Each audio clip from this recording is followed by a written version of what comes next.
You are looking at the I&I builds Airbus A310 in Microsoft 2020. Is this the best freeware airliner that you've never flown?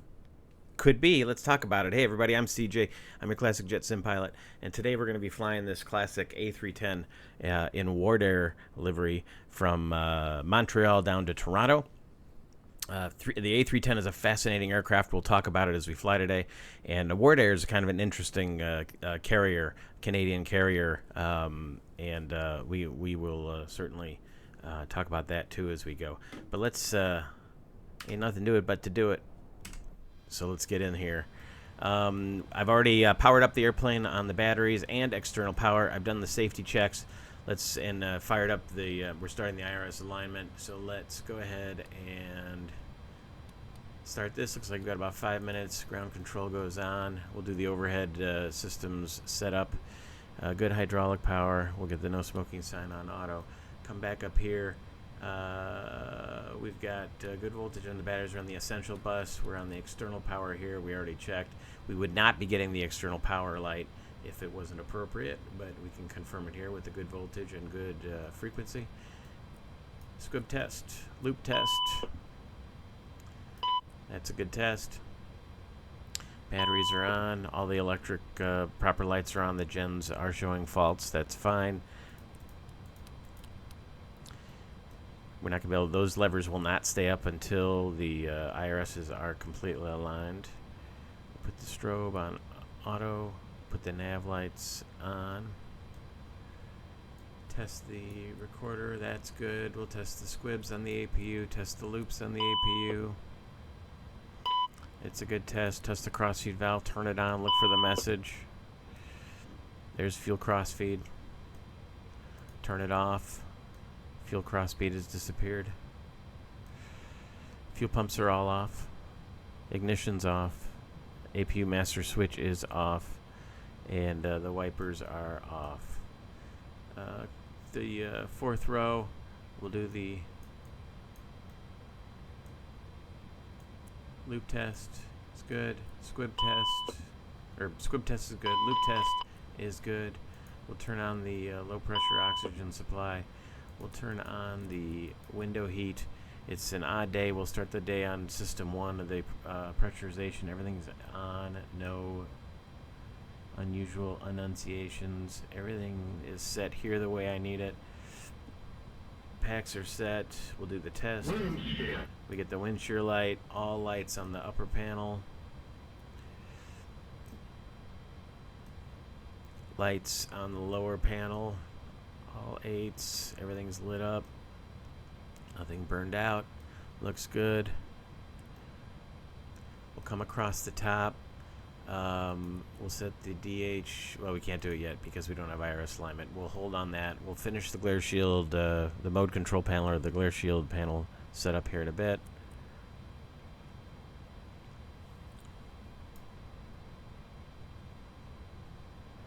Weather in Montreal. Temperature 25, dew point 22. Wind is 210 at 9. Altimeter 3017.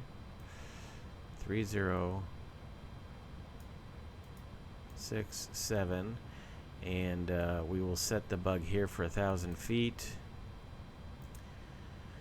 Excellent. The clock is right. The standby is caged. Standby altimeter is set the way I want it. Set this to our landing altitude in Toronto, which is about 600 feet. Test system 2, or test system 1, test system 2. We'll leave it on 1 since, again, it's an odd day. We'll finish the FMS setup in just a second. Speed brakes are down. Flaps are up. Power levers work. And we get the takeoff warning. Radios are set the way we want them for now.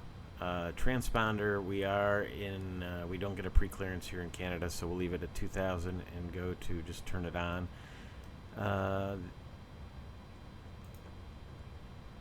The speakers are both on. We're transmitting on 1. Speakers are both on, transmitting on 1. The CTAF CYUL here in Montreal is 119.9. We'll set that.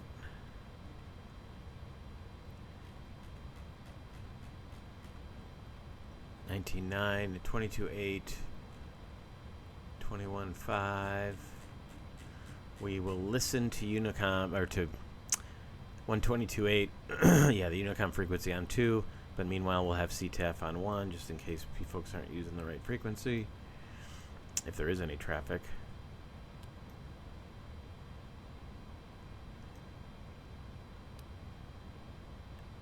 Let's go to test. System 1.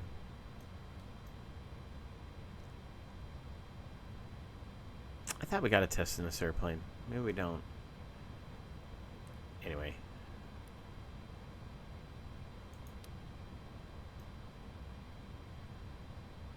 Alright. Well, we'll turn it off. Go back to WEX.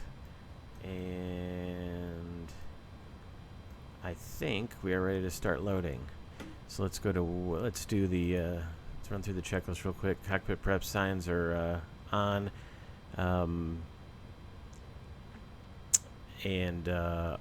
We haven't fueled yet, so we won't do auto. Fuel quantity we have yet to check. Navigation check set. Landing elevation is set. Altimeters are set both. Brakes, anti-skid is normal and on. Let's go ahead and set our payload.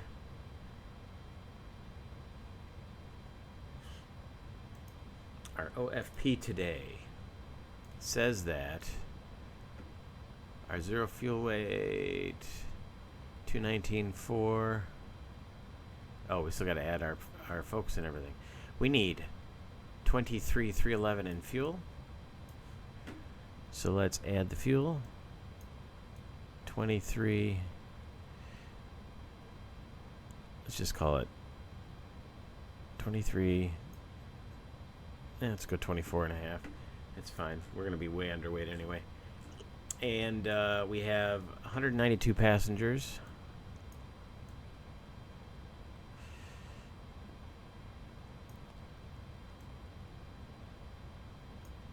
Ah, 192. And then how much cargo? 9,400 pounds of cargo.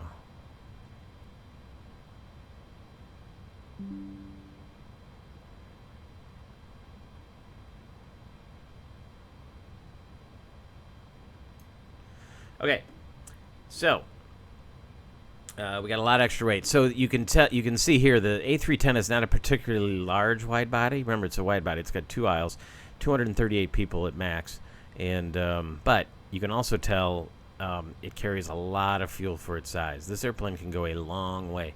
It's it easily does Europe from Toronto, and in fact, Wardair used to have, it goes as far as Frankfurt. And I believe I've also done Edmonton to London, which is kind of a hike too. All right. So let's see. We got everything in the way we want it. Let's apply it.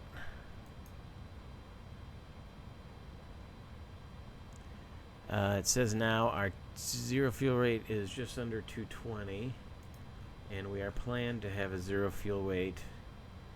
Yep, just under 220. Perfect. So let's go ahead and start boarding. Boarding requested. We'll do Swissport, and let's go ahead and start the APU. Turn on the number 2 left inner fuel tank. It'll take a second for the doors to open, and then the APU will start.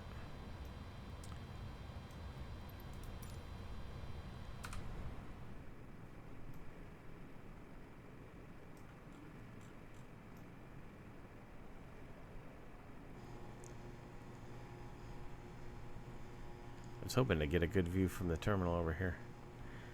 This terminal, though, it's a little tough. Although it's kind of fun to look down the jetway at it. All right.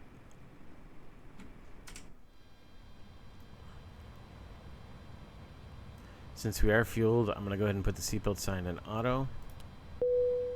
or turn the seatbelt sign on.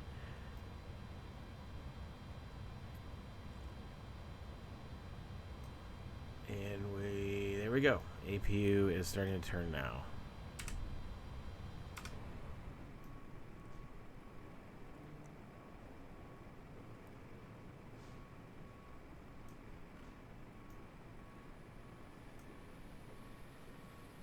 Not the greatest APU start sound in the universe. But, yeah, INI produces some really nice looking airplanes. And they're very good at the visuals. And the A310 is no exception, especially for a freeware airplane. It looks good. We got good grime below. It's kind of a cool livery, whoever made the livery. It was off of the TO. It's the only Wardair livery out there, as far as I know. Wardair also operated the 747. But really cool, good weathering on the wings.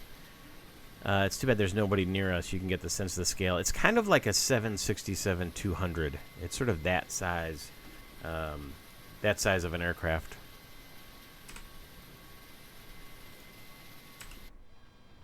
It's got the proportions of like the 747 SP. You know, sort of stubby, sort of odd looking, especially because the wings, I believe, are very similar to that on the A300. So it's got a big wingspan for its size. All right, we're going to be departing runway 24 right here at Montreal. But I'll tell you what, before we do that, let's finish up our flight plan. Okay. We are...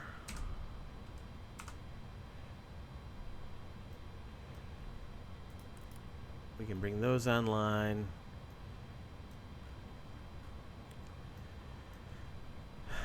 Wardair A310 cost index today on the way to Toronto is 22.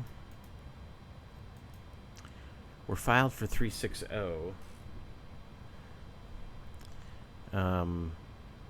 Yeah, it's pretty close, but we should be able to get there. SID 24 right. Montreal 4 is just a vector departure. On the way into Toronto,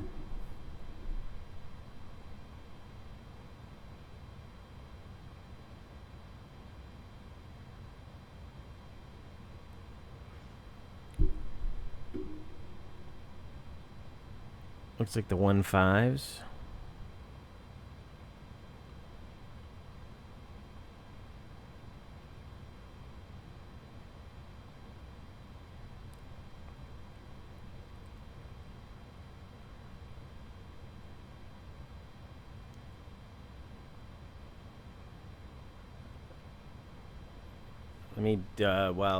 Let me check that. See what YYZ is doing.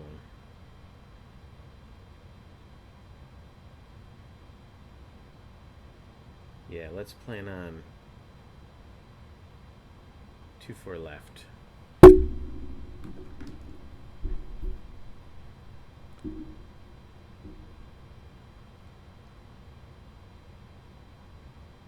Two, 4 left. Change to.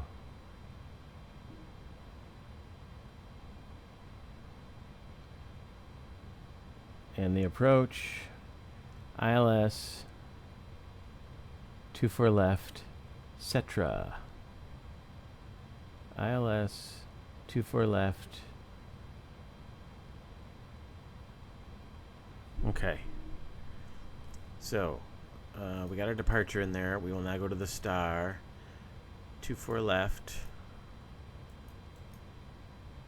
Cetra. And we are doing the Ragged 6 tourney. Ragged 6 tourney. Insert that. Alright, vector departure. We'll head straight out. Alright, we're good to go. Now, let's set up the glare shield control panel. We got flight directors on. We're in nav, which is fine. DH of -5. FPA, we still need to get the trim. So we'll do that in a bit. Up to 320.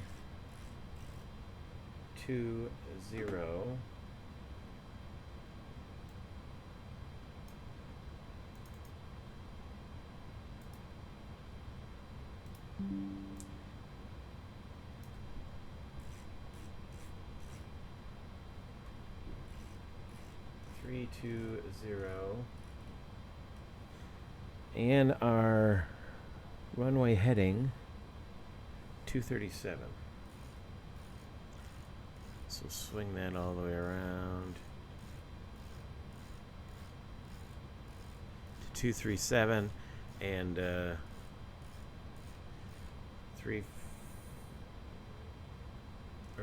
36.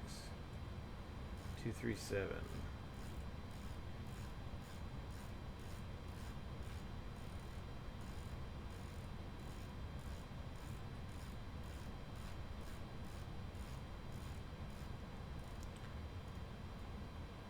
All right. And let's do our performance off of 24 right.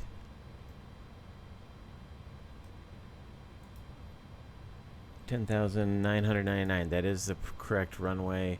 Runway heading 237. 37. Wind 210 at 9. Altimeter 253017. There we go.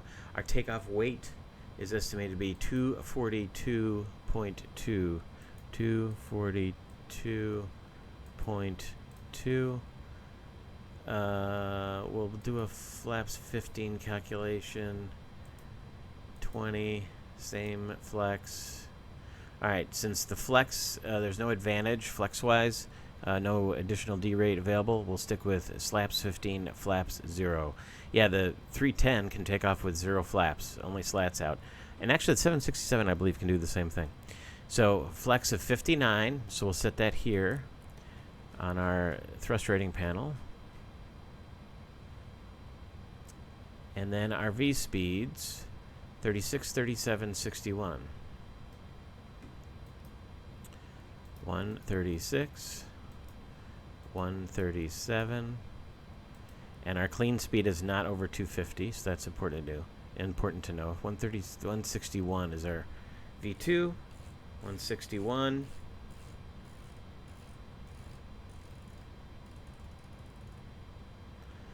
And then we pre-select 250 knots. So once we're out of the climb, once we're out of the departure phase, and we're into the climb phase, it'll go to 250 knots. So we preset that here. And we can go to Profile, Heading Select.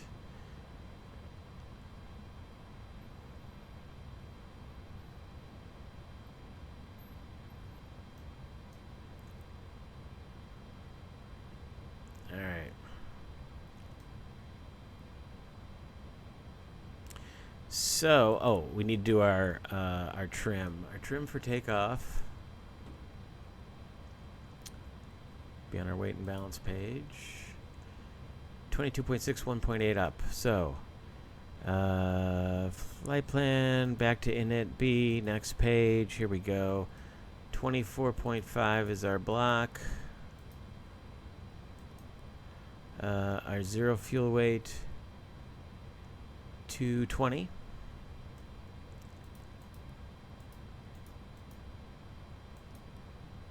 Our zero fuel weight CG, 22.6.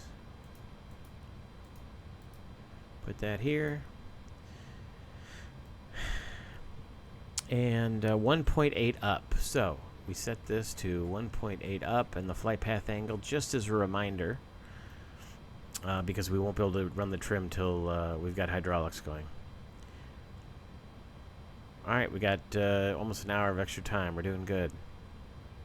And actually, we're forecast to only burn 500 on the taxi.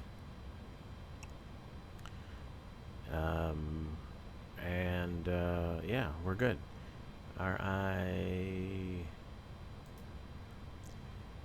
There we go. Okay. We will put the flight plan on number 2, the legs flight plan page. We have the takeoff page here. And we are ready to go. 1,000 foot is our acceleration altitude. That's why I've got it bugged here.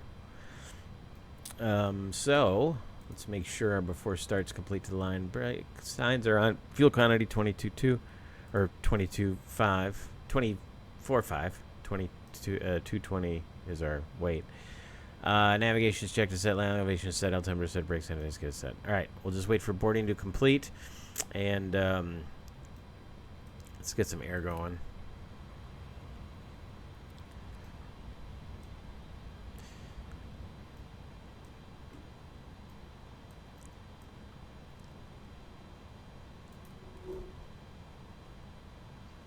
A little toasty, but temperatures are starting to come down a little bit now. Yep, got some nice cool air coming. We're gate 66.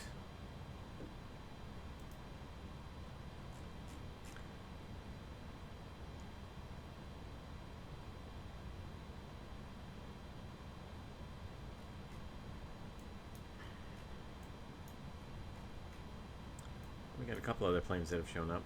There's somebody across the ramp.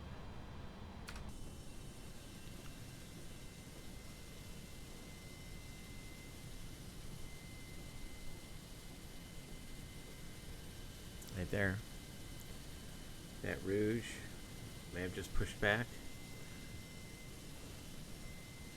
And then there's an Air Canada something larger right there. Whoop.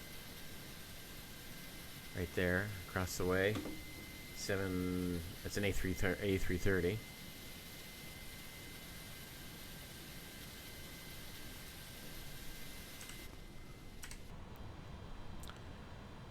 Should be pretty close to boarded up here. You ever feel like you've forgotten something? Let's see. We're doing good here.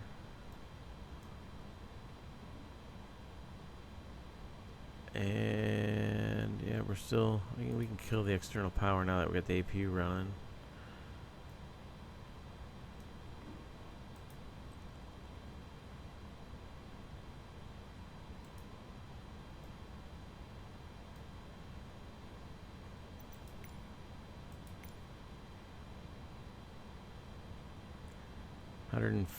About 150 passengers, so we're getting close. So the A310, while we're waiting for boarding to complete, the A310 was the first wide-body 2-pilot airplane in commercial service. So it predated the 767 by just a little bit, and the A300 was Airbus's first aircraft they produced, and that was a 3-person cockpit. And it was a little bit larger than the 310, but the next evolution of that airframe was this airframe, the 310. And then after the 310, it's kind of noisy out there. After the 310 came the A300-600. We have a very good A300-600 in the sim, also made by I&I Builds. It is a common type rating with the A310. In fact, if you've ever seen Father Time's videos on YouTube, he's a former American Airlines 777 captain. He flew the A300-600, and he got to go train in France when they were first bringing the A300-600 over, and they did their training in the 310, in the 310 sim, I believe, and then maybe also in the real airplane, because it is a common type rating, even though it's a little bit smaller. Otherwise, it's nearly identical. And you can kind of tell it's the first airplane without a flight engineer, because look at the size of that overhead. Everything is up there. A lot of buttons, a lot of lights. Fortunately, typical Airbus dark cockpit concepts, right? When everything's going the way it should, there shouldn't be any lights on. And there's some remnants of the flight engineer panel back here. You got the APU indications here and some other systems you can control. But yeah, other than that, first time in a wide-body jet, we only had 2 pilots. I'm sure it was very controversial at the time. All right. Are we close? Yes, about 18 to go. 15 to go. Excellent. That Air Canada, that Rouge, I didn't even notice what it was. A320.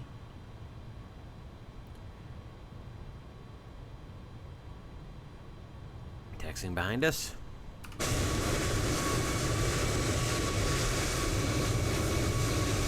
That's an A320 Neo.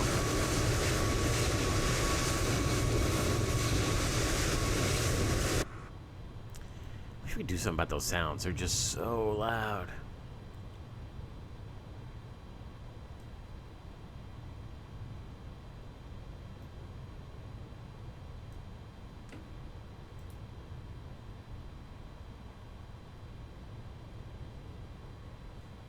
Well, that's strange. My frequency changed. 119.9.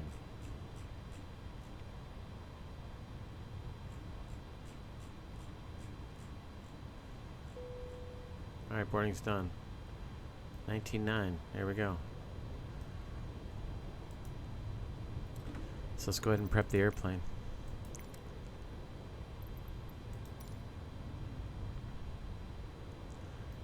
Cabin is secure. TCAS goes to TARA. There goes the jetway. Packs are as required.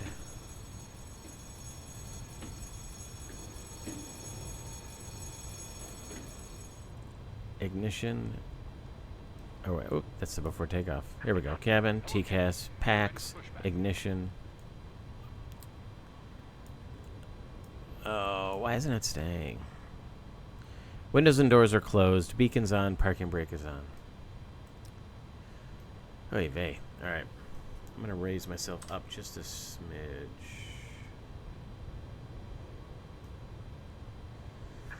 Departure check completed. Bypass pin inserted.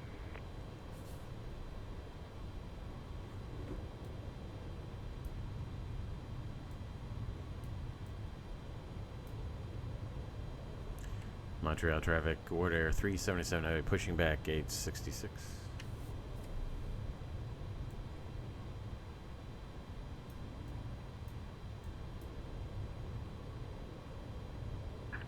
Locking gear.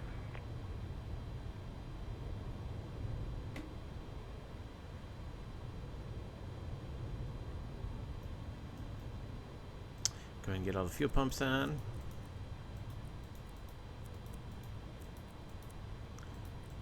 Pitot and probe heat on. We're going to push back nose left. Release parking brakes. Parking brakes released. All engines clear. Start at will. Here we go.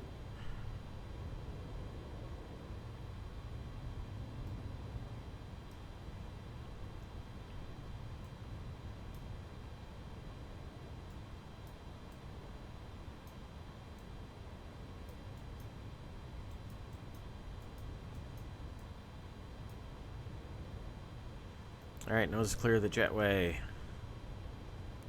Start A. Turning 2.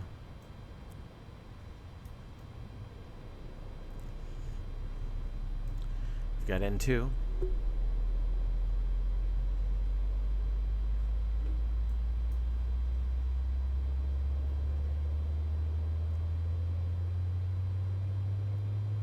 Got N1. Got oil pressure.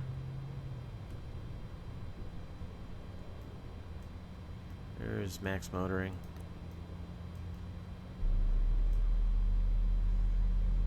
Light off.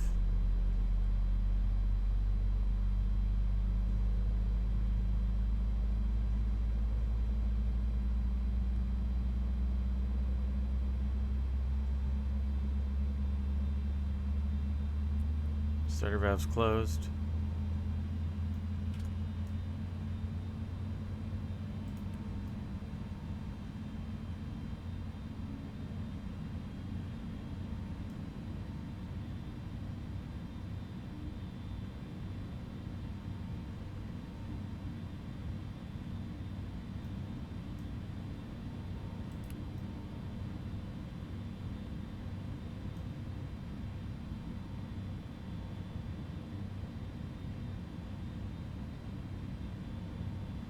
Alright, good start. Turning 1. Starter valves open. N2.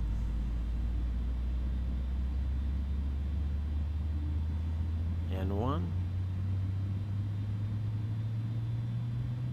Oil pressure.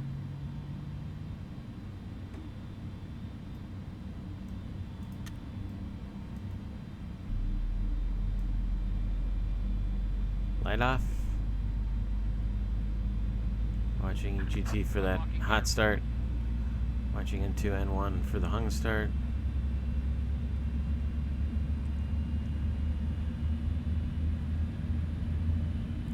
Starter valve just closed.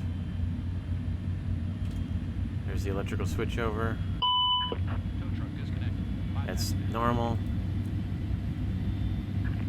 Left is clear. Right is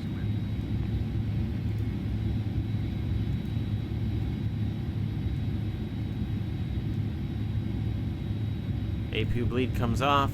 APU master comes off. Ignition comes off.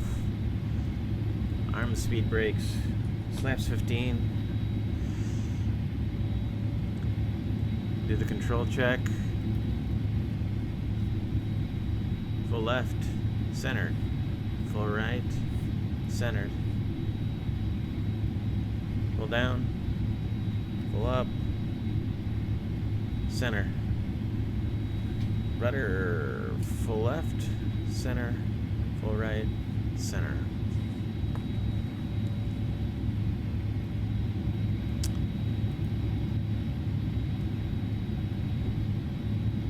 Okie doke. Hope that's not too loud for you. Let me just bring it down a little bit. Okay.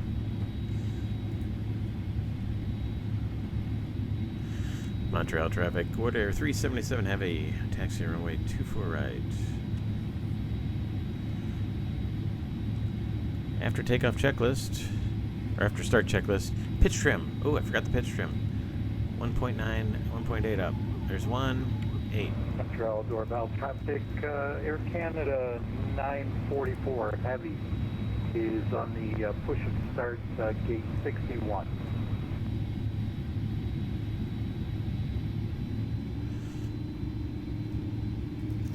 Montreal traffic, Canadian 702 is on the ILS runway 24 right,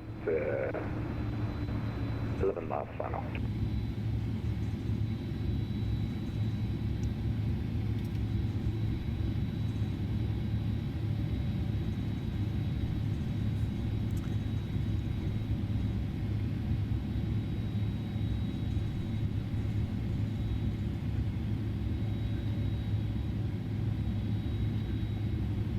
Alright, that Air Canada is just starting to push.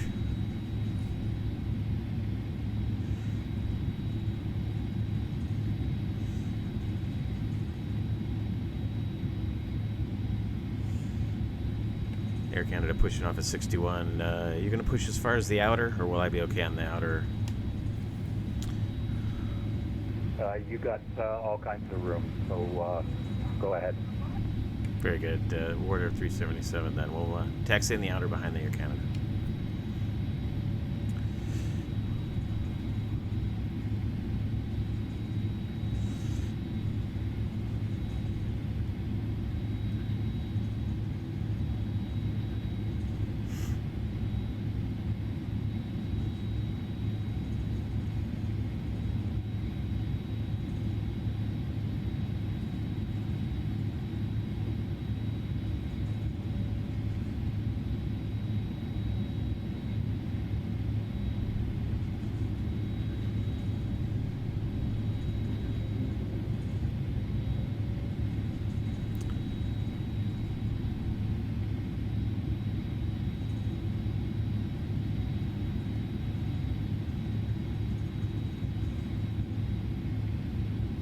Okay, we're clear him. We'll head out here on, what is this, Bravo?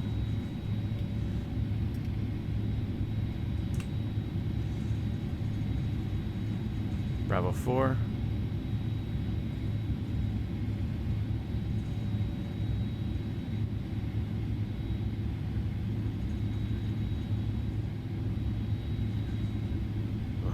Bravo.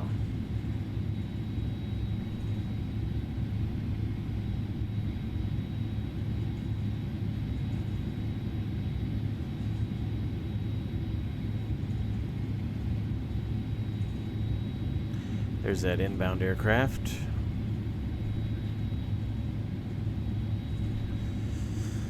Okay. Rudder trim spoilers armed. Slats and flaps 15-0. ECAM status checked. Anti-ice. Before takeoff, flight controls checked. Briefings confirmed. 15-0. Flaps and slats and flaps. Performance has been checked. Takeoff config is checked. Takeoff test normal. I'll bring up the auto throttle.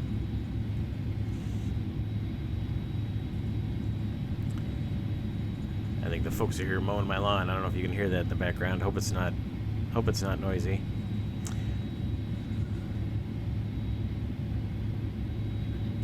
And we are to the line on the before takeoff checklist.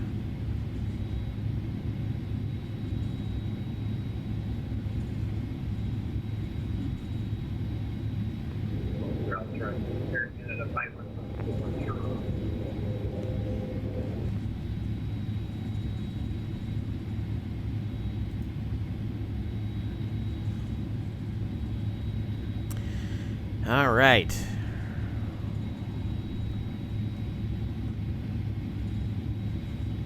Transponders set. Cabin secure. We'll do transponders and lights. Packs we're going to leave on. Ignition we'll leave off. And we do not need the anti-ice. So, we should be good to go.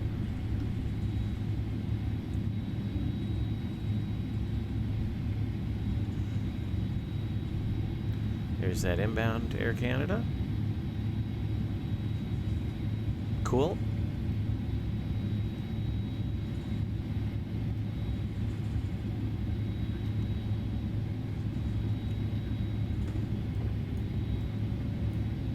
Or Canadian.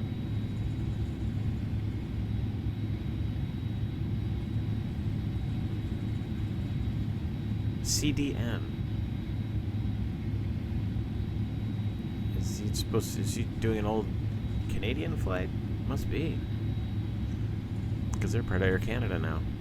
I'm not very up on my Canadian airline history. Rather bad traffic. Air Canada 944 is taxiing runway 24 right via Bravo 4, Bravo, and we'll hold short 24 right. Northbound traffic.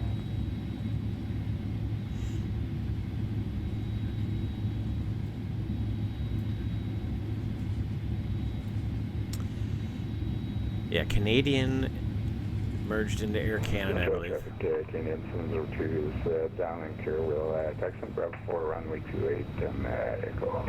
Yep, he is doing a Canadian.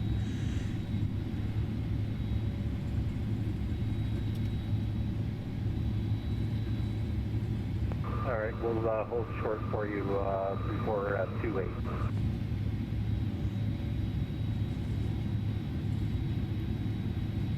Roger. Should have said Charlie and 68.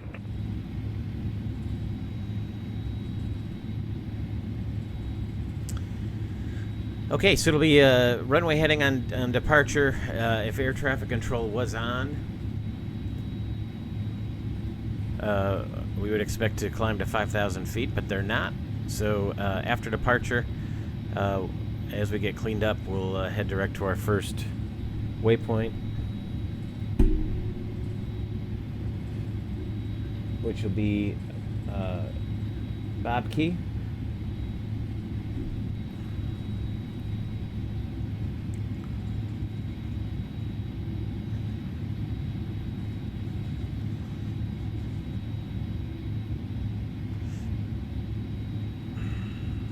And yeah, should be a pretty uneventful flight, under an hour to Toronto today.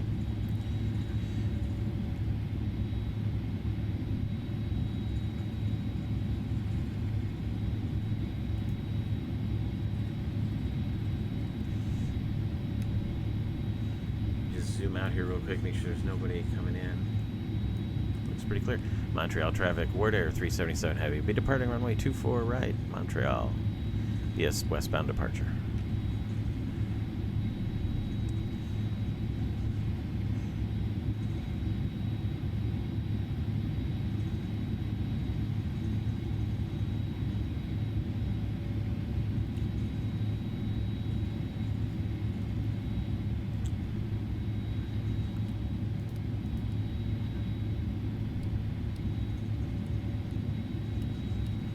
Lights, camera,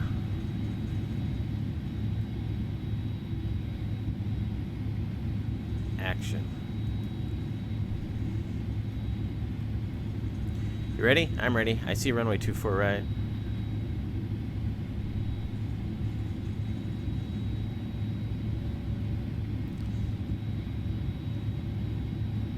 Heading select, profile.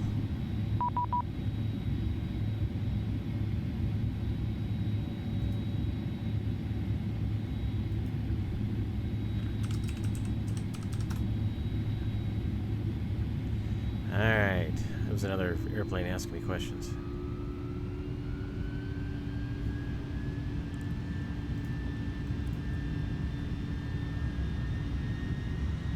Auto thrust. Looking where 1033. Power set. Airspeed's alive. Here's 80 knots.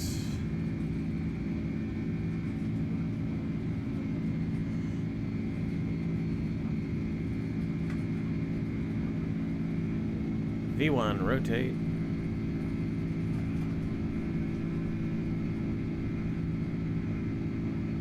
Positive rate. You're up.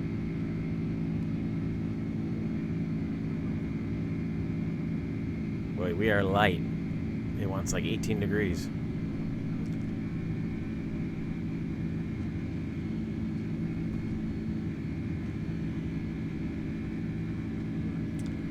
We are in heading select. Here's our acceleration height. We'll bring the nose down, following the flight director at this point. We can go direct. Bob key. Bob key.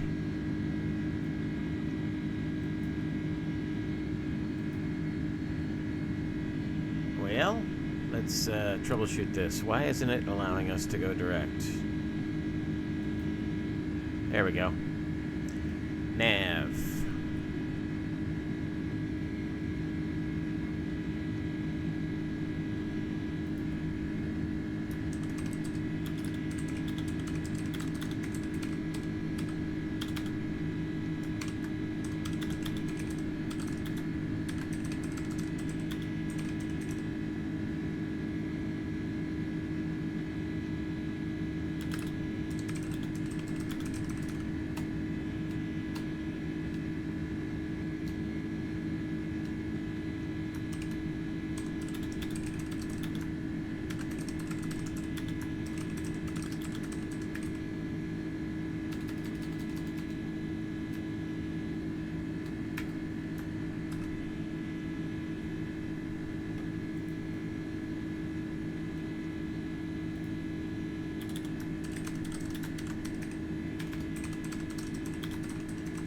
Montreal doorbell traffic, Air Canada 944 heavy lining up runway 24 right.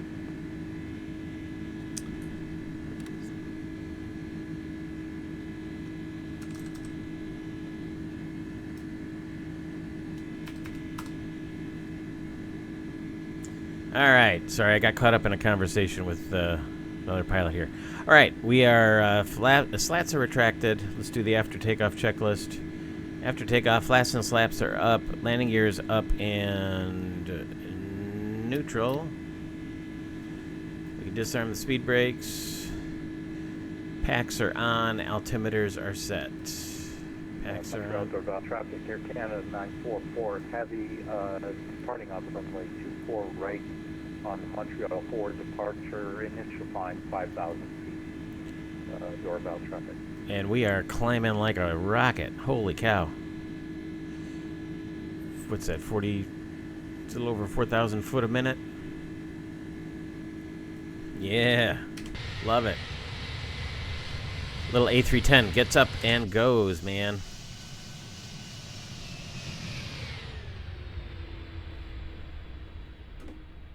Gets up and goes.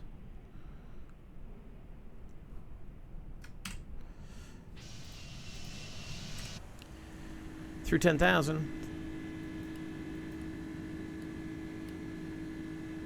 Bring our lights off.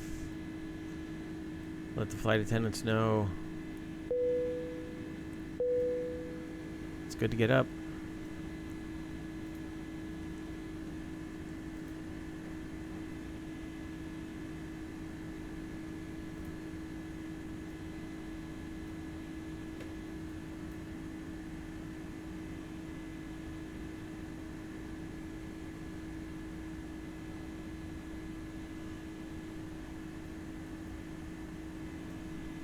All right, we'll switch to Unicom.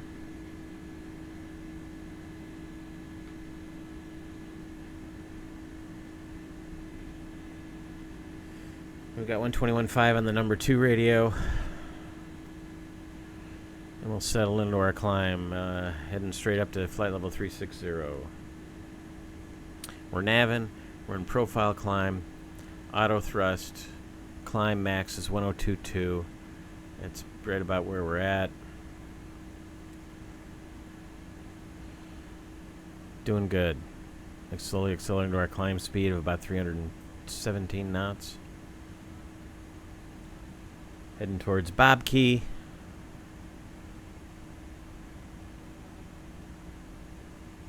Yeah, we'll have no trouble.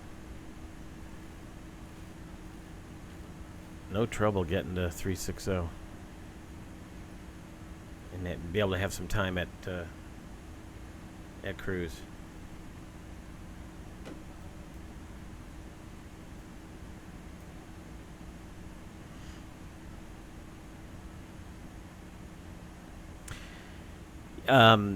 So Wardair is a former Canadian carrier that was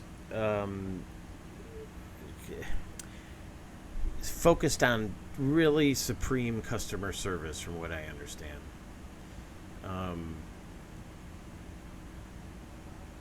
It was a private airline, right? It wasn't like Air Canada, and a guy by the name of Max Ward founded it early 50s, I think. Coming up on 180.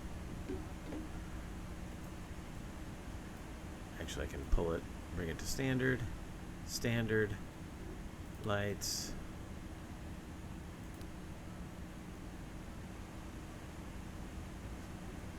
And it was acquired by Canadian Airlines in the early 90s, I think, the very early 90s. But while it operated the original Airbus 300. Its biggest part of the fleet were Airbus 310s, 310-300s, which is what is modeled here. They had a couple of 707s. They had a 727. They had five 747s. They also had 3 DC-10s. And they focused on sort of vacation destinations, as I recall, and as well as Europe. And they served many airports within Canada as well. So kind of a cool airline. And like I said, they focused on really good service, reasonable prices. Sort of. I guess I could compare it to Midwest Express in the U.S. Sort of businessy class experience, even though they it wasn't all business class. And but with reasonable pricing, from what I understand. Now, I never got to fly on Wardair. I only discovered them through my association with my virtual airline.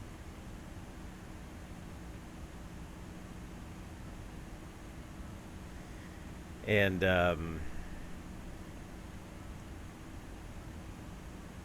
but it's just it's kind of a cool story. I've always meant to do some more research on it. But anyway, my one of the virtual airlines in the larger group that I'm a member of, Piedmont Virtual Airlines, specializes in historic liveries, historic airlines, and historic routes. So we have a shot in time of Wardair's timetable, and it focuses mainly on the Airbus A310. We may be able to expand the once we have the 747 Classic for Microsoft Flight Simulator. Although we do have the Fearless for X-Plane. So I'll have to look and see if we have any Wardair 74 routes in there. Anyway, I think it's fun to fly old liveries like that just don't see the light of day very often anymore. Max Ward. Even the sounds are pretty good on the outside. Fan noise up front. Jet blasting back.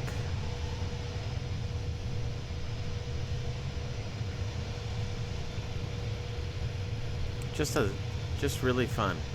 It's a nice looking model.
All right. Let's get back in the cockpit, see how we're doing. We are through 27. Looks fairly placid. I'm going to go ahead and release the folks in back since we're not going to be long at cruise. Just like in the A300, if you fly that, the I&I builds A300, it gets awfully quiet in this plane. And I understand what I think they're trying to do, where the engine noises kind of fade and you get mostly wind noise, which is not crazy. You don't necessarily hear the engines at cruise, but they may have overplayed it a little bit. But look, I got to tell you, for a freeware airplane, if you aren't flying the 310, you're missing out. It's a very well done aircraft especially for a freeware, because it's not that all that far behind the A300 600, right? Which is their periware version. And you get a very nice cockpit.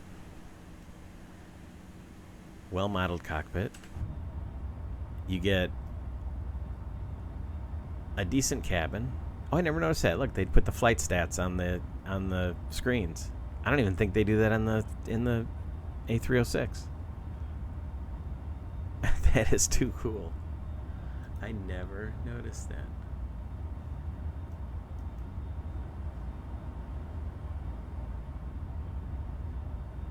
That is pretty cool.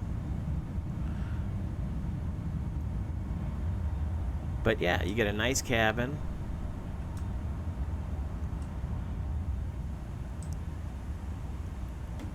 And so you look at the A306 or A310 from the outside and it looks so small. But on the inside, I mean, hey, that's a lot of people.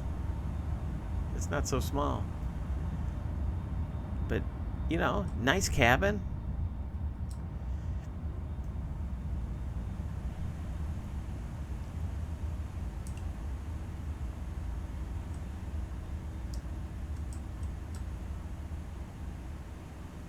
Big galley up here. I mean, it's a very well done airplane. Very well done airplane.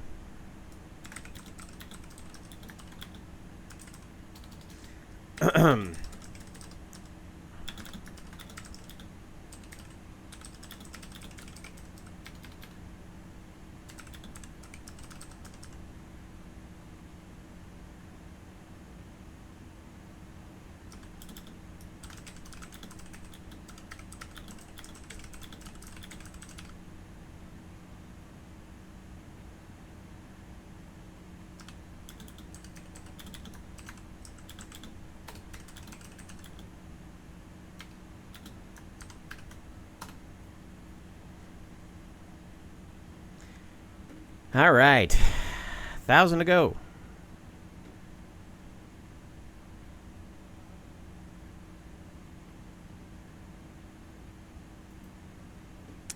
And then we will be at our altitude. And our next waypoint is Torney. We're going to be doing the ILS, or 24 left. Here we go. All right. So Torney will be our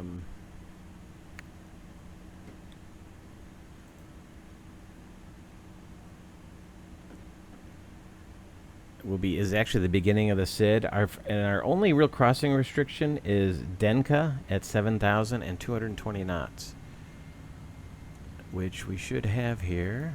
Let's just make sure. Denka, 220 knots, 7,000 feet. Very nice. In this plane, you also have to set up the radios for the ILS 24 left. So the ILS frequency. So 111.95. And our inbound course will be 237. So let me dial that down. And then when we're cleared for the approach, we'll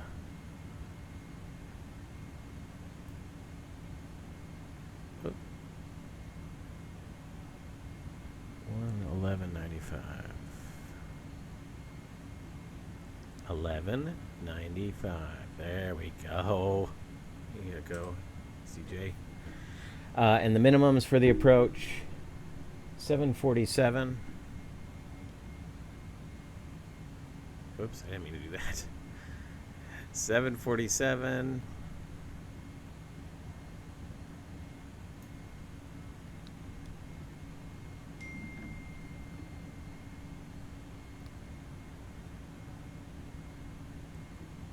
And we are good to go.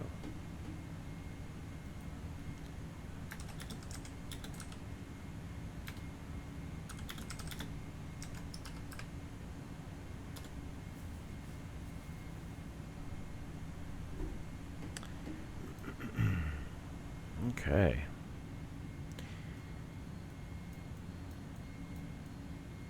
So we got approach checklist is next.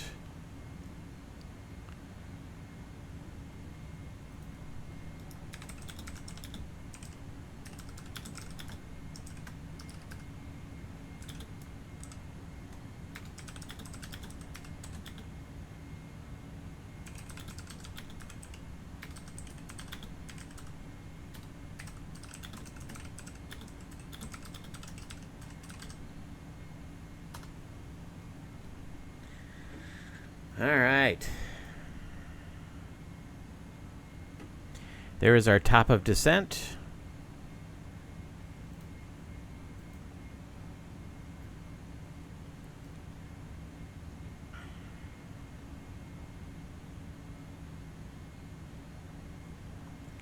Now this airplane, and I mean in real life, has not the greatest VNAV. So it is very important that you pay attention. And I builds actually built in some of the restrictions to it. For example, if you have top of climb restrictions on a SID, it will blow right through them. So if you set your, because you're right in the MCP here, you would normally set the top altitude for the SID, so 8,000 feet. But if you have climb restrictions, it doesn't care. It'll fly right to 8,000 feet. That is a limitation on the real airplane, and that is how it was modeled. And then on descent, it can get into situations where it doesn't predict it perfectly. So you gotta fly the airplane. It's not as it's not set it and forget it like the newer Airbuses. That is for sure. All right, I'm gonna get the CTAF for Toronto is 18.7. So let's get that set up to go here. 18.7.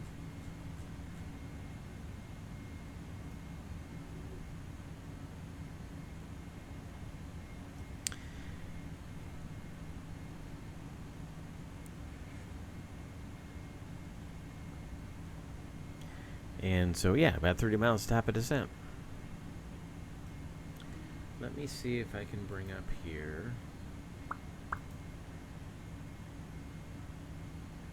Yeah, let's open up the Navigraph charts. So here is, something to pay particular attention to. So on this ragged arrival, you've got ragged arrivals, ragged 6 for all the different runway combinations. Today we're going to be 24 left. So therefore, we want to make sure we're on the right-hand tab. So here we are. We're already over Torney. Libum and IGSAP are next. So we're just outside on our way to Libum. Here's our only crossing restriction, Denka at 220 and 7,000 feet, which was programmed in. And then that'll take us to Amalu.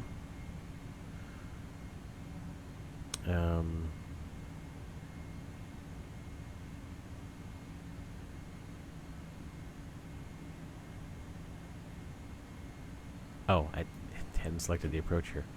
15 left. Oh, hang on.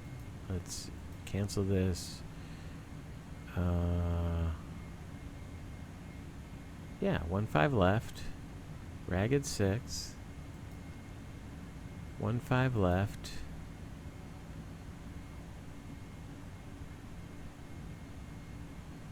Final.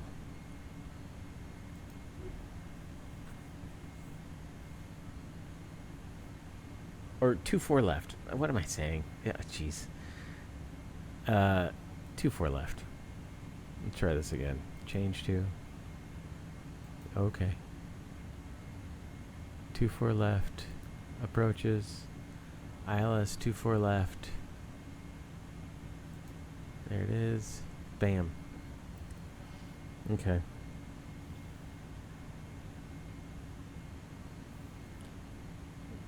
Amalu, right on in to Lisdu.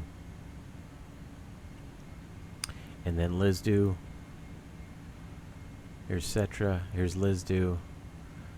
And then takes us in, and we'll make the right turn after we land. We'll probably plan on exiting down here at Delta 4.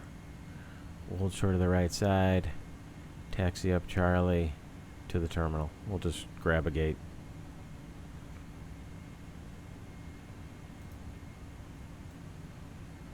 While we're doing that, I'm going to check Real World Toronto, make sure they're still landing on the 24s.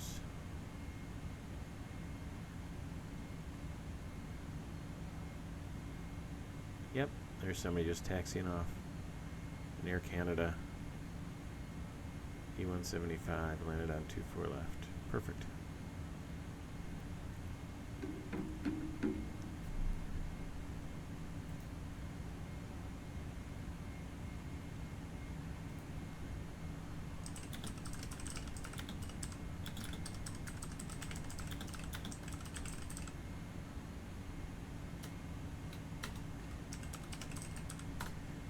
This old guy's talking to me about his son. All right. Nice guy. He's being very nice. All right. Let's set in our crossing altitude, our restriction of 7,000 feet.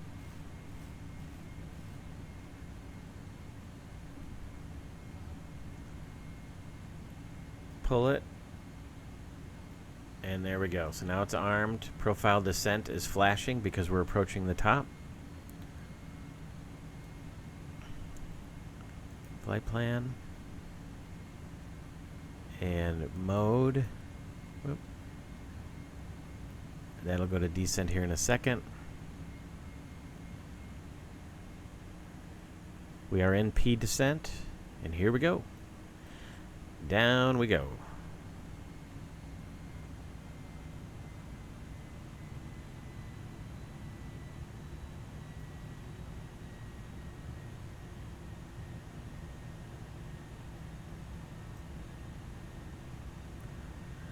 Okay.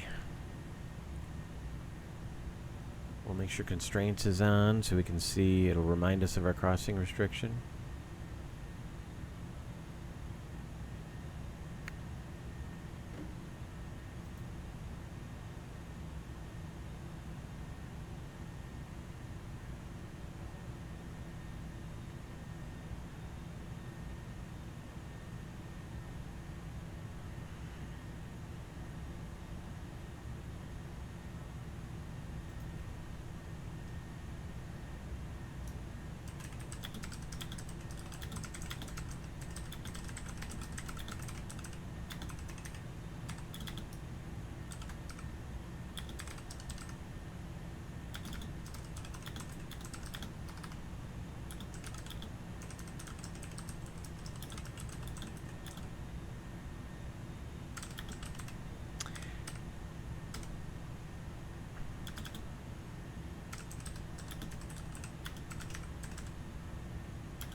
All right.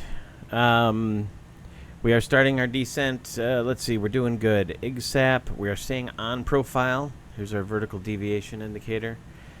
Now the FMS in the Airbus is a little bit different. We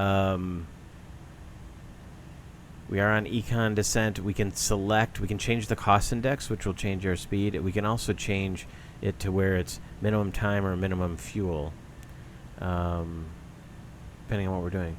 It's interesting, though, we're not getting a fuel prediction at our destination. Let's call it CYYZ. We can put that in here. That gives us a distance. And a fuel prediction. Yeah, 15.4.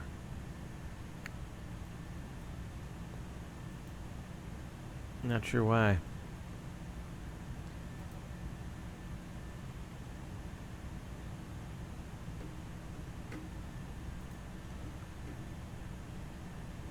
Anyway, no worries.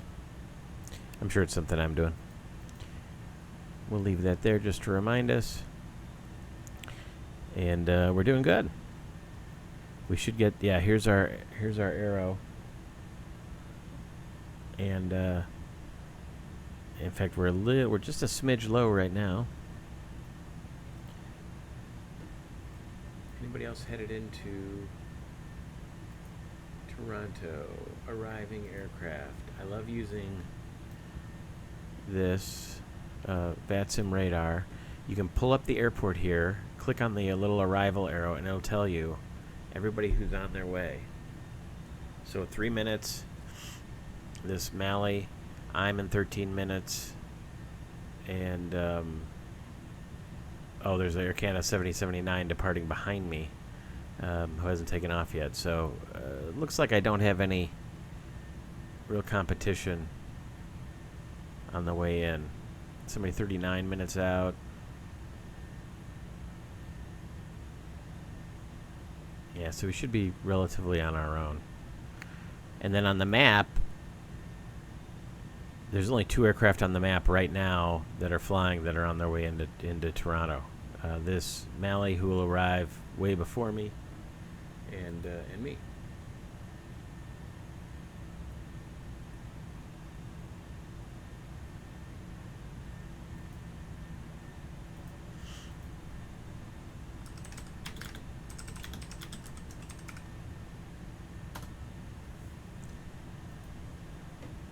All right. It's too bad we're not heading south. Cleveland Center's on. And I don't see them on all too often. Cleveland Center, Washington Center, Atlanta Center. Be a good day to fly this way.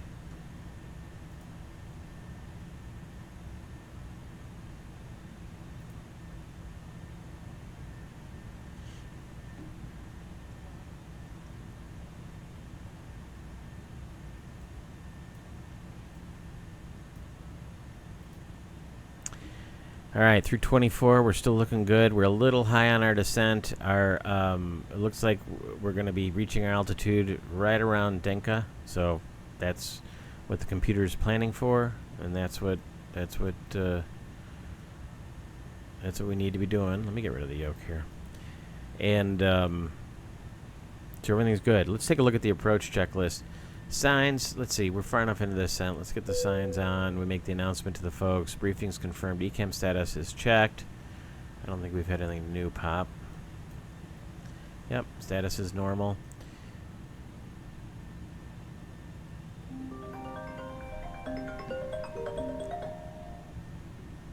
Sorry about that. And altimeters will be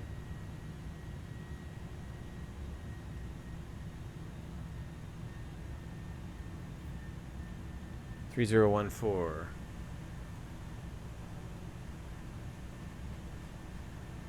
Since we're descending through 180 and nobody's going to stop us, I'll go ahead and dial it in now. Minimums are set. Ignition is we'll leak it off. Actually, we do turn it on for descent. We'll go ahead and go to continuous now. And landing elevation is set. So our approach checklist is complete. Landing checklist is next.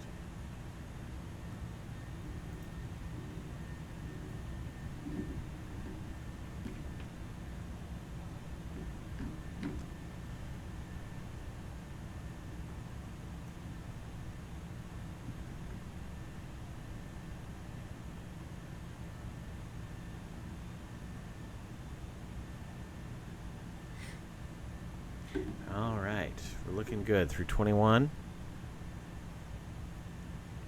Ragged, Denka, and it'll slow us to 220 knots by Denka. We'll see if it does. It should. If not, this airplane has pretty decent speed brakes.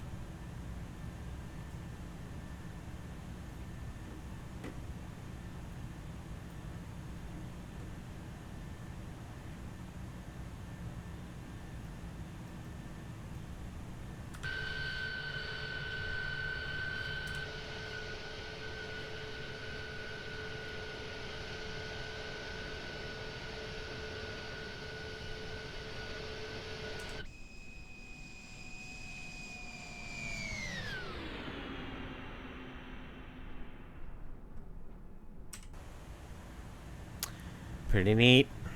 Pretty neat. Okay. Bring my view up. I need to adjust this view a little bit. I like it kind of like that, so let's bring up chase plane. This is the pilot view. Edit, save position. Bam. Done, been saved. I like to see a little bit of windshield wiper. Alright, we're through 180. Altimeter 3014. 180 now. Looks like we're all matched up. Very nice. Now, the A310 and A300 are very well known for having hot brakes. And I believe that is modeled, at least in the A300 it is, and as I recall, it's also modeled pretty well on the 310. So we're going to use the real world procedure, which is land, reverse, don't touch brakes until you're under 100 knots. and it should keep you out of the red brake temp wise. You still might need to turn the fans on, but no auto brakes, and in today's conditions we don't need them. And below 100 knots, manual braking only. So that's what we'll do.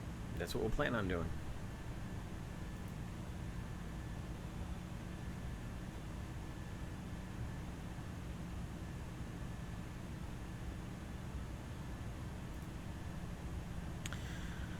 Okay. Coming up in Ragged. And then it's 15 miles to Denka. We're looking good.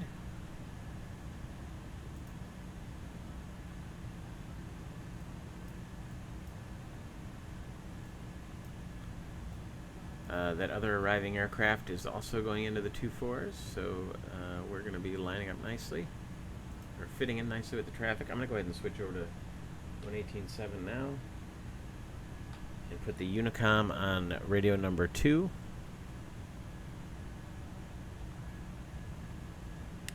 Start bringing the range down. Toronto traffic information, Mike Alpha Lima, Echo Yankee established on localizer 24 left. Yep, 24 left. Very nice. I think it was 200 feet, wasn't it? Or was it 250? Yep, 200 feet. Don't normally set a decision height, but in this airplane all I have is either radio altimeter or the bug here, so I like to set it. And we can go ahead and go to the ILS, put the ILS scale on.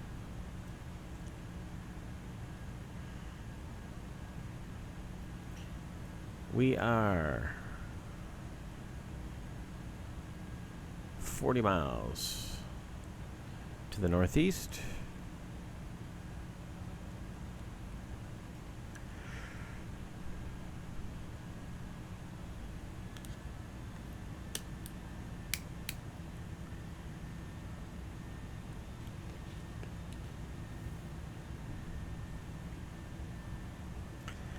I turn after Ragged. Next, Denka. Again, Denka 7,220 knots.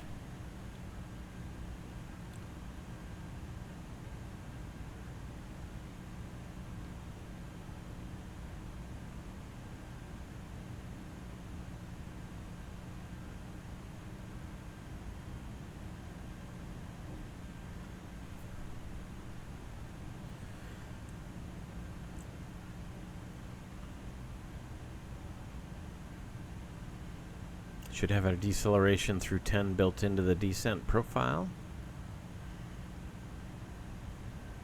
Go ahead and get our external lights configured.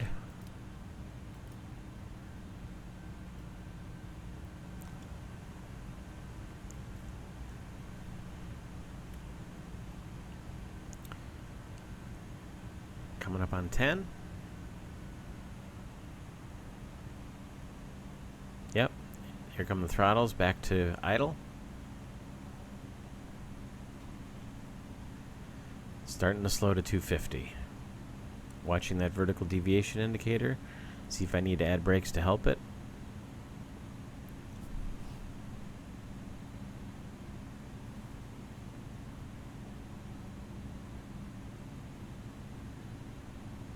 But we are still on profile. There's 250 knots. Power's coming back up a little bit.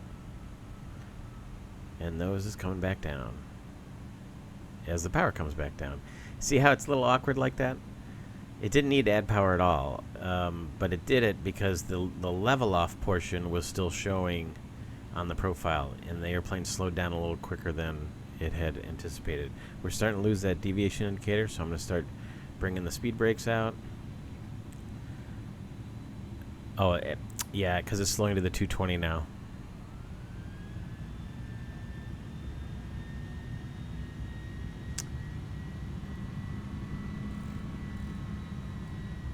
And it started to speed back up. It's it lost that speed restriction, so I took it out of profile mode, and I'm descending to 7,000 now via flight level change, and I've brought the speed back manually to 220 knots.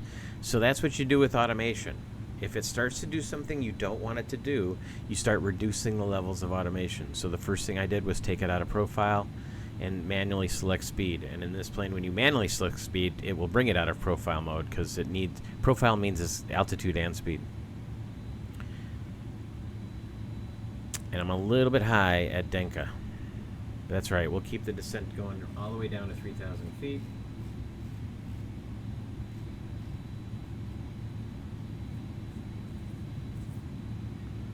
And you can see the banana, what they call the banana here. It will tell me when I'm going to hit 3,000 feet. I want to hit 3,000, etc. So I can go into vertical speed mode now. And I'm slowly dialing in. Right now we're at 2,000 feet a minute. And that's right about Cetra. So I'm going to hold it there at 2,000 feet a minute, 200 knots, or 220 knots. And I should reach 3,000 right at Cetra. See the arc? It's just a hair before Cetra. By the way, I'm using the WinWing Airbus mode control panel to control the autopilot panel. Works great. I use MobiFlight to translate it because it's not, it's a little bit different.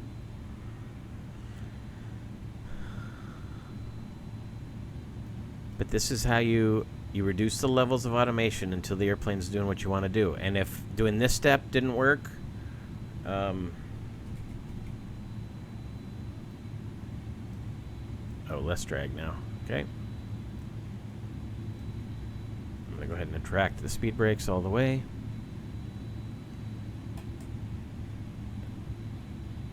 Yeah, I'm getting a little fast. It's not holding the speed real well. So these are part of the limitations of this autoflight system. So you just got to watch it. How far am I now? 20 miles. Toronto traffic, Wardair A310 heavy, about 20 miles northeast inbound off the ragged arrival, the ILS 24 left.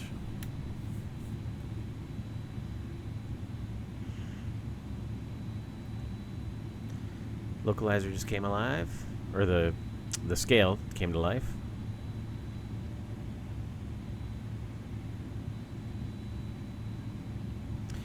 I'm good with 220 knots this whole way.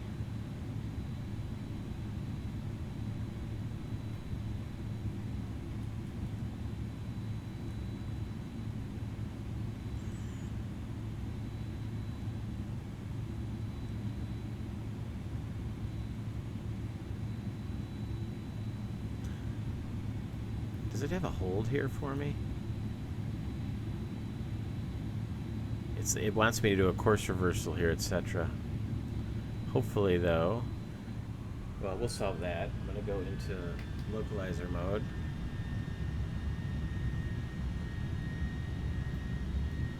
Localizer mode. And we'll hold 3,000 feet, 220 knots. We can bring out slats. They help bring the angle of attack down a little bit.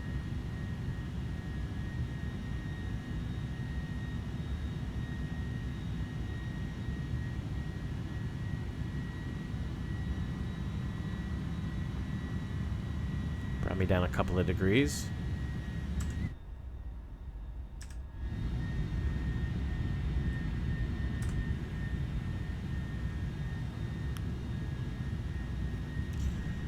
Toronto traffic, Wardair A310 heavy, 15 mile final, 24 left. Alright, we're on Loc, watching for the glide slope to come alive.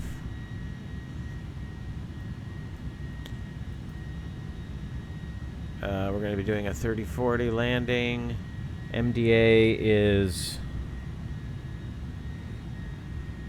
747. 133 is our app. We'll do a 5-knot wind correction. 138. All right.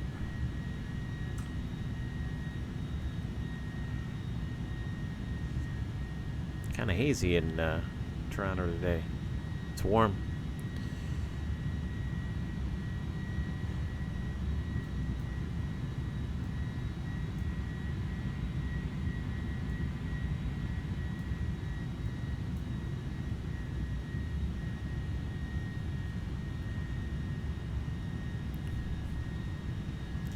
Toronto traffic, Wardair A310 heavy, 10 mile final, 10 mile final, 24 left.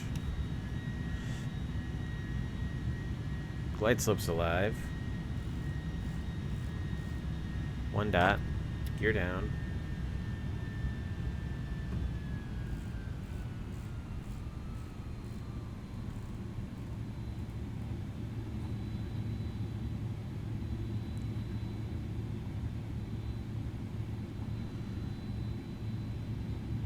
Flaps 15. Speed checks.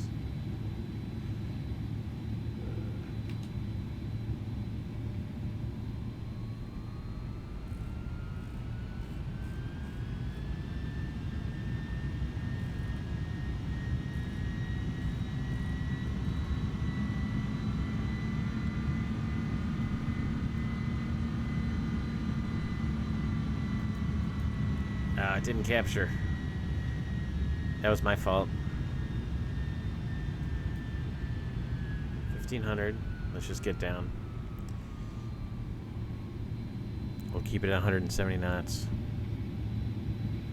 We'll catch right back up with it. Approach is armed.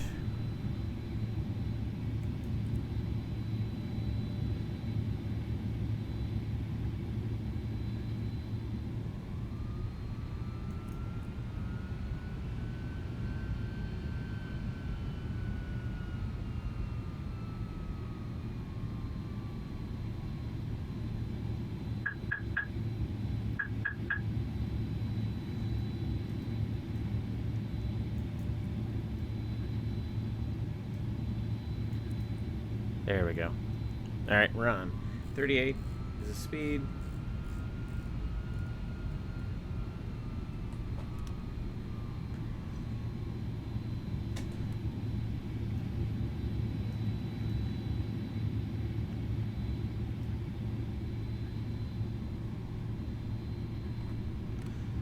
For landing checklist.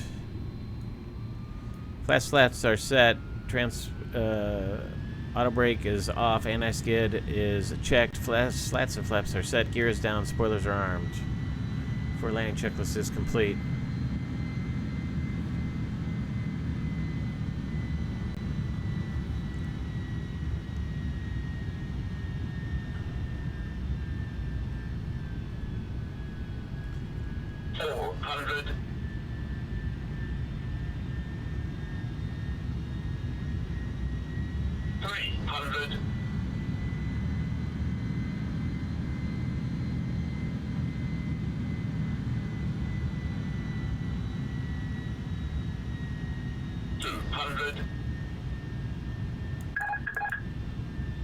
Sync rate 100,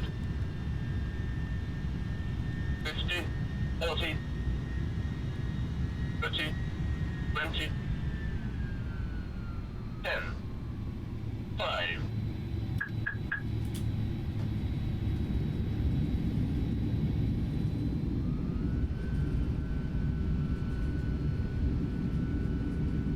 Got 2 in reverse. Spoilers are up. 100 knots coming out of reverse.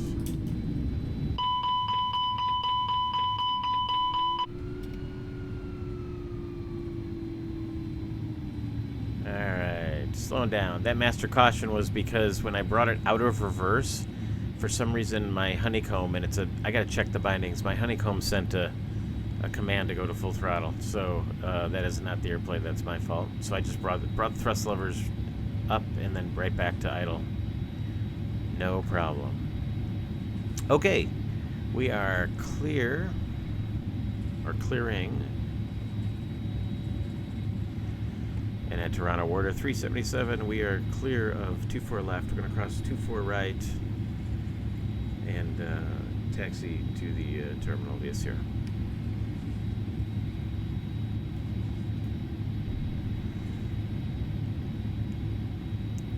Once we're clear of both runways, we'll clean the airplane up, do the after landing checklist.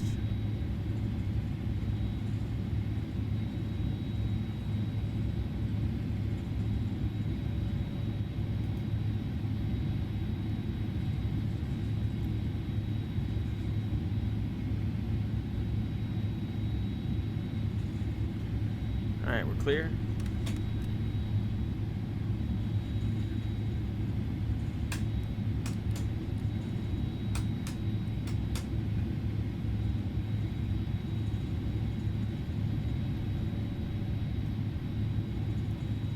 Strobe is off.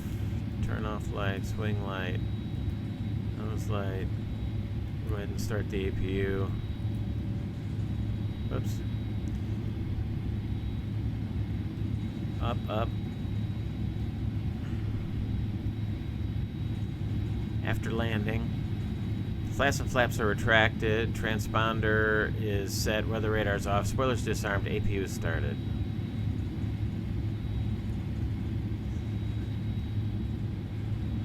Okay, where are we parking?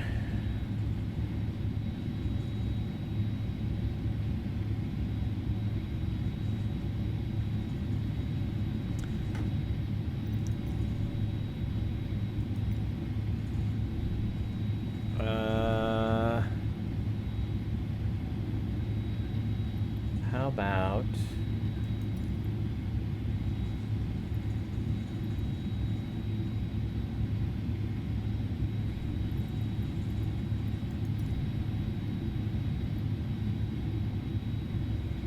$135?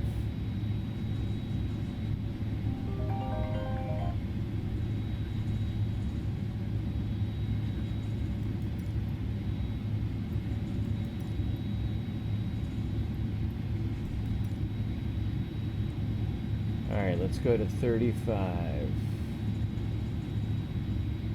think that's off of Pier C.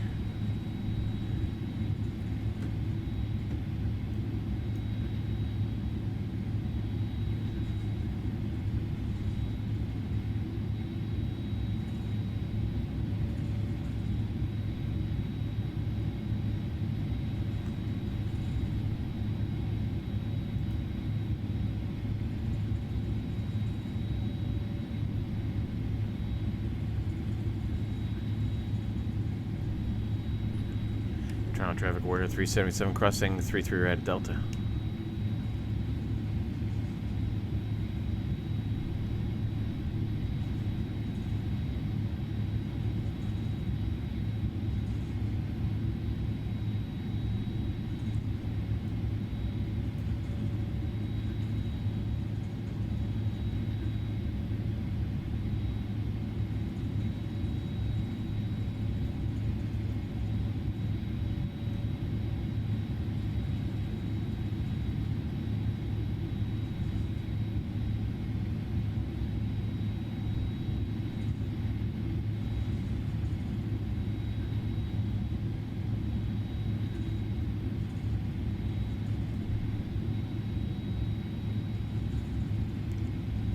Turn on Alpha here.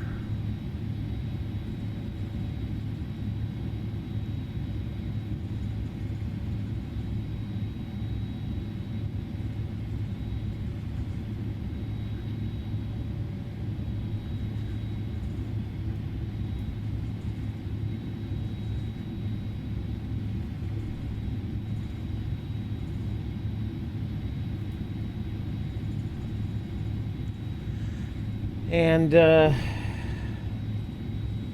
Alpha, the second right-hand turn into Sierra.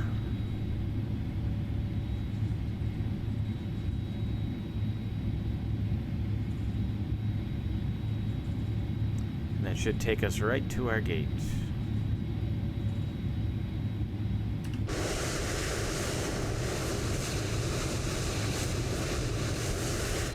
By the way, look at our brake temps. It's like in the high 20s, and our brake temps did not get above 200 degrees. Pretty good. especially for an airplane that gets hot brakes really fast. Although the 300-600, the 306 is way worse. But this airplane can get awfully hot too, and we're not particularly heavy, so.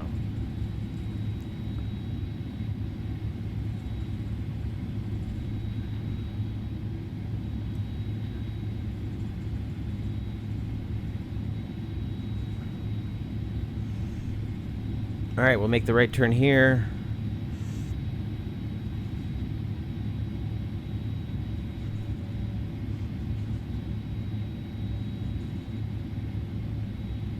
We'll go up the left-hand side of the alley.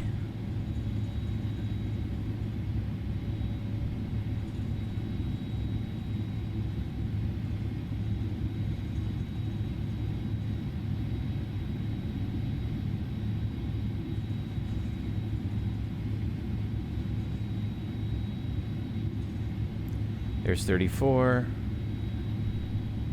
The next one should be 35.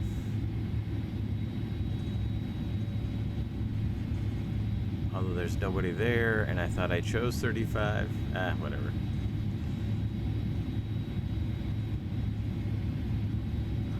Didn't I choose 135?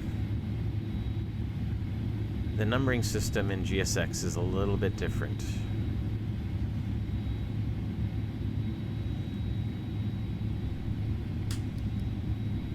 Kill the taxi light.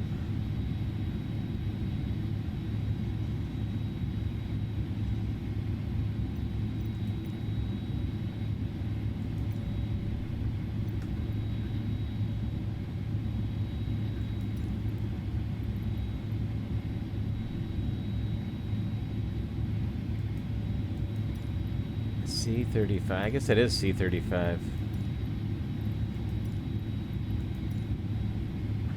There we go.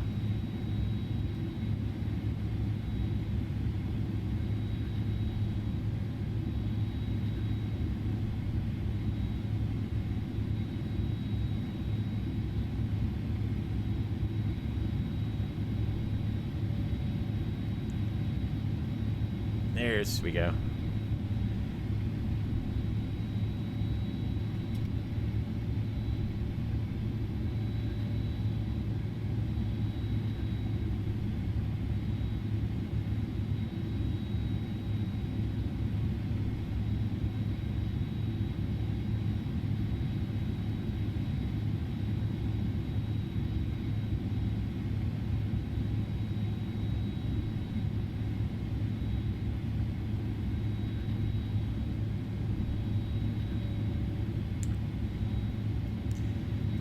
Too far.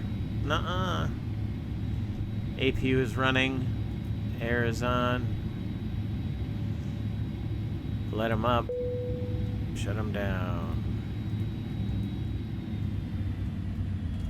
Request deboarding. Here comes the gate.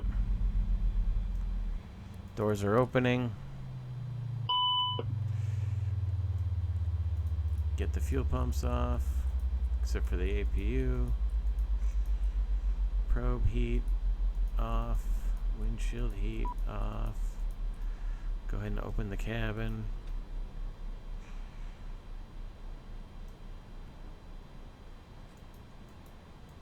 Parking. APU bleed is on. Engines are off. Cabin differential is 0. Lights and signs are set. Fuel pumps are off. Windows probe heat is off. Parking brake is set. Oh, let's go ahead and... No! Let's go ahead and set the... let's get GPU. Let's get shocks. I can deactivate that. And I can bring that on. Shut the APU bleed off. Shut the APU down. Well, folks, here we are. We cheated death and wooed women once again. That was fun. I&I builds A310, quite possibly the best freeware airliner you've never flown. And if you have flown, I think it's up there as one of the best freeware airliners. I mean, it's every bit as good as the Airbuses that I&I also provided. or helped Asobo with. I think it's way better than the 737, and it's better than the stock Max. It's a fun airplane to fly. Gives you a taste of some retro wide body action, and lets you fly some pretty cool old liveries like Wardair, like Pan Am. Maybe we'll do a Pan Am flight in the future. So I hope you enjoyed it. I hope you you liked this little flight today from Montreal to Toronto in the Wardair Wardair A310. And let me know in the comments what other aircraft you'd like to see in the future. But this is CJ, and I'm your classic jet sim pilot. Keep the shiny side up. We'll see you next time.